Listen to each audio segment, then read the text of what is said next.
Guys, yes, I taught you how to do this. A little bit of noise would be nice.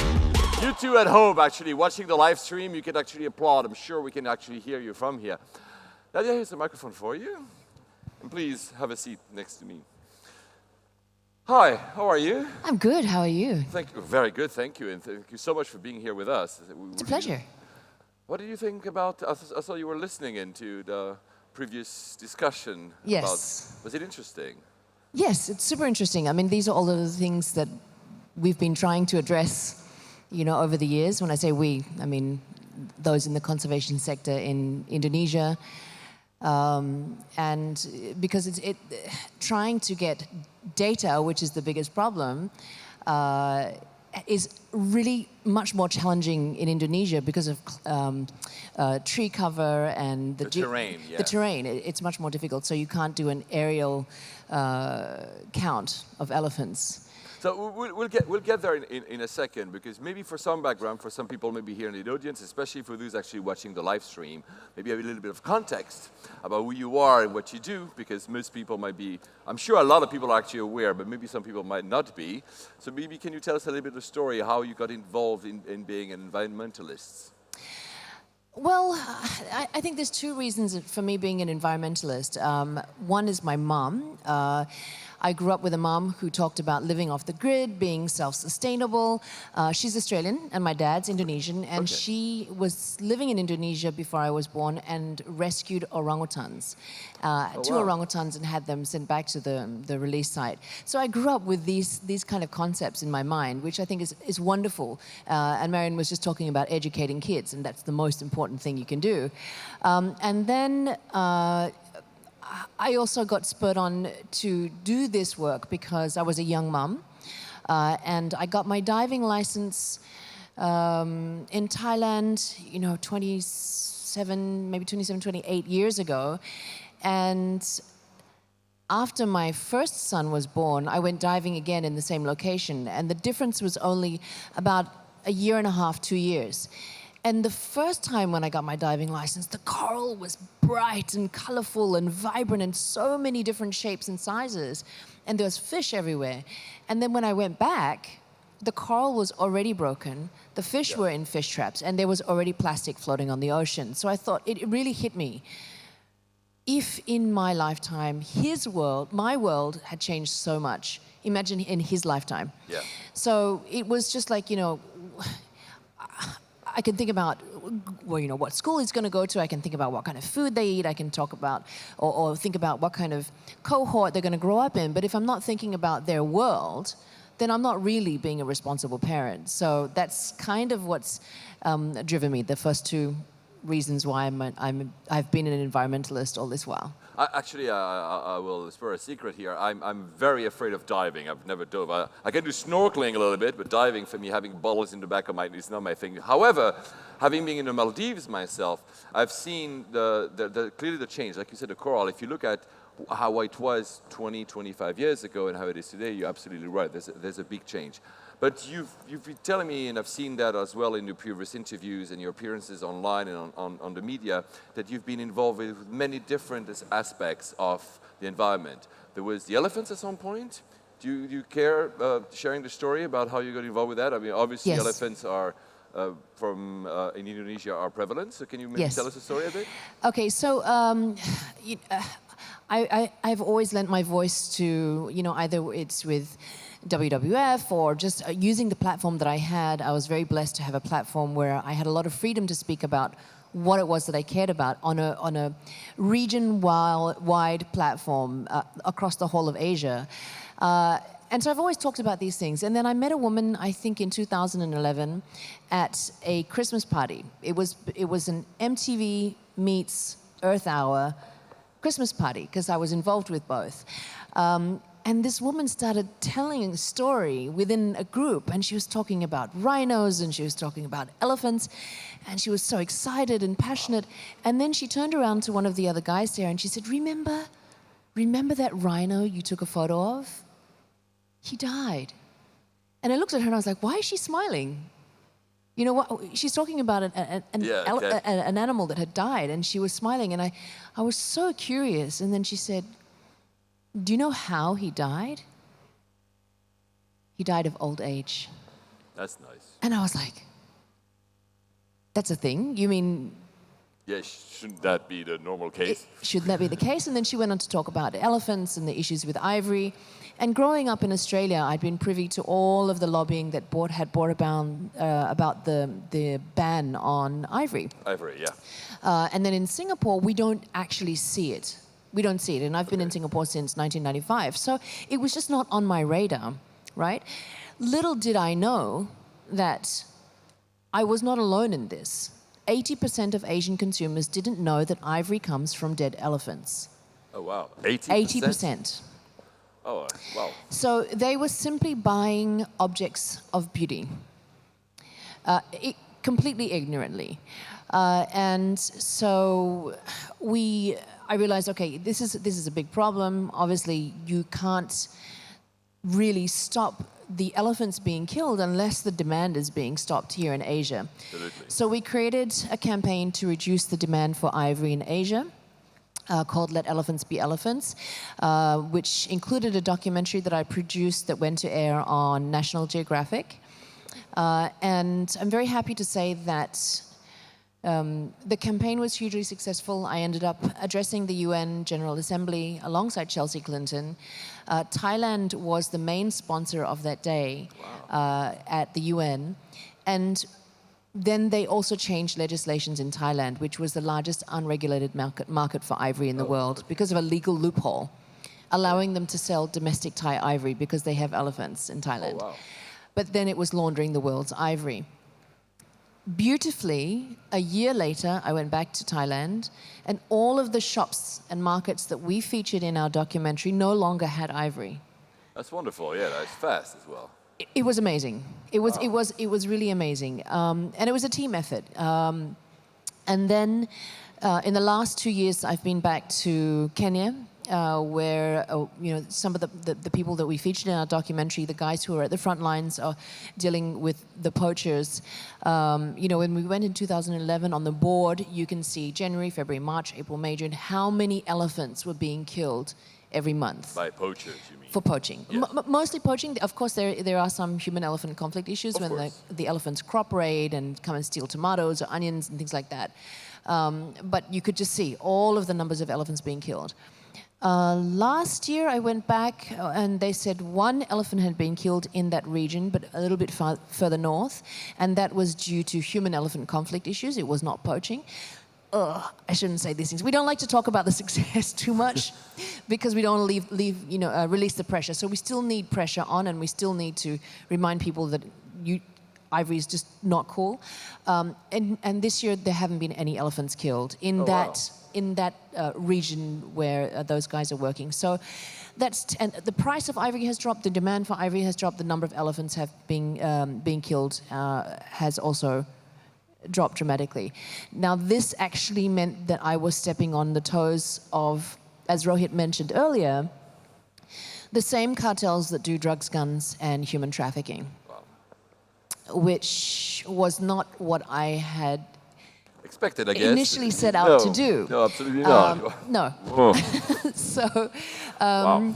I needed to pull back and look at things slightly differently. And by then, the elephants had stolen my heart well and truly. And being from Indonesia, more specifically being from Sumatra, which is one of the maps that you saw up here earlier, Riau, we have elephants, tigers, rhinos, and orangutans in Sumatra. And orangutans was the first species that you mentioned earlier, I wanted to support. And I did that in 1996. The first time I spoke about conservation at a forum was in 1996. So it's been a long, long time. So looking at issues in Sumatra is... and the different set of issues is far more complicated.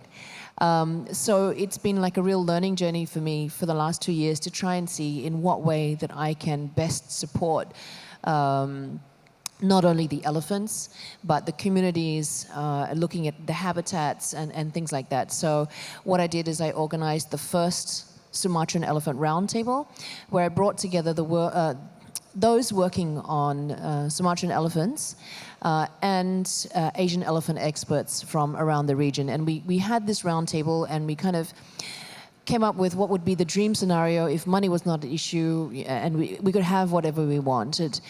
And that the purpose of that really for me was to learn. And I still have a long way to go to see what is the best way we can benefit the communities.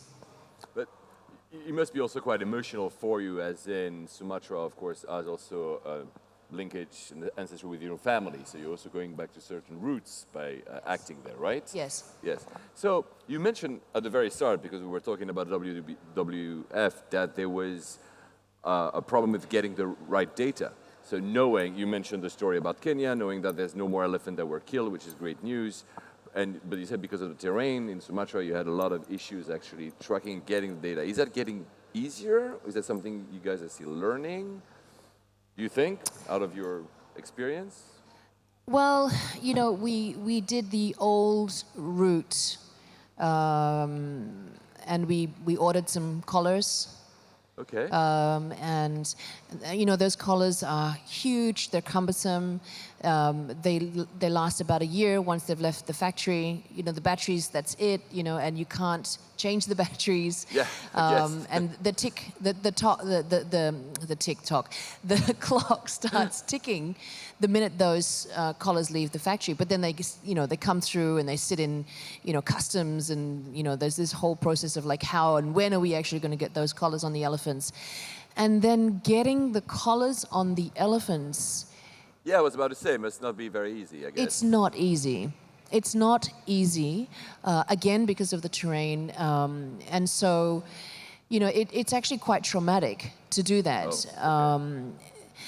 First of all, they use captive elephants to track into the jungle. Okay. These elephants are loaded onto vehicles that, you know, they put they cram two or four elephants into one truck. They get aggressive, they're not happy, they have to sedate them. These are the captive ones that they're using to get in. Then those elephants, you know, the trucks, because they use the big trucks, don't manage to go as far in as they need to. The elephants then have to walk many days in. They don't have enough water, they don't have enough food. The elephants are not valued, unfortunately, as much as they are in Africa. It's quite sad, and it's really hard to change that culture and try to place a value on them. So that's why the work with the community is so important. Once you get in, there's one elephant died. One wild elephant died a day after she was collared. And it's just dangerous. It's really dangerous. Coming out, the captive elephants, one of them went rogue in a village. It took them 2 hours to capture this elephant, to sedate the elephant. The mahout wasn't happy. The elephant was beaten. And, you know, so it's just complicated. You're just trying to put a collar on an elephant. You're just trying to get data. And then in the end, there's so much more suffering that goes on, right? So there has to be a better way. And for me, that's why I love the possibility and the possibilities that come with innovation and technology. Yeah, this is what a little bit what we just heard before you actually, even foundations like the WWF trying to change their ways to accept more innovation, technology innovation, to find ways that are less disruptive for the environment, for elephants, for rhinos, etc. So that's it is a bit what the Sigfox Foundation does too. But you use that word value, and it's something that is a thread amongst your story here. There's always values. So, and thank you, by the way, for sharing this story with us. But I'm guessing that when you talk about these values, it's not only about the environment. We're really talking about, and not only the planet, but us as human rights. It's really like an encompassing set of values that you're trying to defend, that you're trying to promote, to share the stories about. So maybe the question I would ask is, you mentioned you have a kid, maybe you have more, I'm not sure, to be frank. You said the world has changed in your lifetime. How will it change for them? How do you envision your impact? How do you see, is that continuing, of course, the kind of work you've been doing, the ones you've been sharing with us, but if your kid comes to you and asks you, what kind of world will you, not you, us, leave them to live with? How would you answer to that? What would you hope to make? Would you hope to change the people, how they think about this planet, to create more empathy about all these issues? What is... Yeah, so, as I mentioned, I started talking about these things in 1996. It's been a long time, and it's challenging because, you want to help, you're not sure how you can do it, and you hit roadblocks all the time, and you just have to keep going, right? But I realized that maybe about 10 years ago, I realized that it's very hard to expect people to care about elephants, orangutans, plastics, pollutions, climate change, any of these things, if they don't care, full stop. If they don't care about themselves, if they don't care about their loved ones, their family, their friends, it's almost impossible to expect that they could care about something remote. Different, yes. Right? Yes. So education became a huge focus for me. I was on the board of one of the greenest schools on earth called the Green School, which has sustainability and entrepreneurialism at the heart of the curriculum. I'm no longer on the board. I served for about 6 years. And now I'm an advisor for something called the Contentment Foundation, which has a vision to bring mental wellness to 1 billion students worldwide. Now, why this resonates with me is because it ticks a couple of boxes. So for me, like the real key for me is finding that empathy and dialing up our empathy. And we have empathy built in, but we're caring less and less. We're caring so much less. But it's also like a self-defense mechanism, like it's a way of being able to protect ourselves from what's going on in the world. But we need to dial up that empathy right now. Okay, we need to be able to care again, but we need to be able to care about ourselves and make sure that we're well, and in order to be able to care about what's going on. So Contentment Foundation does that through its various pillars of wellness, software-based platform rolling out through schools around the world. In fact, Rohit was mentioning Bhutan, and Bhutan's gross national happiness and being the happiest country in the world. But the government put in that mandate of gross national happiness, and yet schools and teachers didn't know what that was. Oh, okay. So we are rolling out across Bhutan with Contentment Foundation to help them to achieve their gross national happiness. Wow. So the other part of Contentment Foundation that I feel directly relates to climate change and what's happening in the world is the effect of all of these issues that we're facing, all of the planetary systems that are collapsing, climate change and pollutions and all of these things. The mental health of our younger generation is seriously compromised. So by building this inner resilience, you're building humans who will be able to deal with, they'll be mentally more resilient to be able to deal with all of the crap that the generations before have left them. And also probably being able to find a solution to these, because at the end of the day, trust the youth and trust, like you said, we're leaving them with a world that is clearly not fully shaped. So probably they are the hope of actually finding these solutions for us. Yes, and you need to be in a calm, centered, well-placed, to have your creative thinking hat on to find solutions. Indeed. If you're stressed, you're overwhelmed, and you're not well, there's no way you're going to be able to come up with these creative solutions that can benefit our planet. And our ability to survive on it, us as a human race. And I guess this is what you also want your kids to have, a planet that can be survivable. Look, Nadya, thank you so much for sharing these stories with us. It was fascinating to have you with us. Thank you so much for being with us and actually sharing. And please, if people want to support you and support your work, how could they do that? Well, I'm not, we don't have an organization set up. We don't have a foundation or an NGO. We try to be as light and nimble as possible. What I do is I actually am familiar with some of the organizations working on the ground in Sumatra, and I direct campaigns directly to them. So if you want to be a part of that or know what's happening, Instagram is my most popular channel to talk about those things. And I just like to highlight that I am not on the ground. I'm not on the ground. I can't do that. I have family and work commitments and things. I would love to. My dream is actually to build the perfect model of sustainable tourism in Indonesia, where elephants are not used to be ridden, but it's a sanctuary for them to live happily, not only elephants, orangutans, other species, but I'm not there yet. And there are so many incredible people and organizations who are doing the hard work on the ground. You might not be on the ground, but you're actually helping a lot, so thank you on their behalf, thank you on our behalf, and please give her a big round of applause. Nadya, thank you so much. Thank you very, very much. Thank you.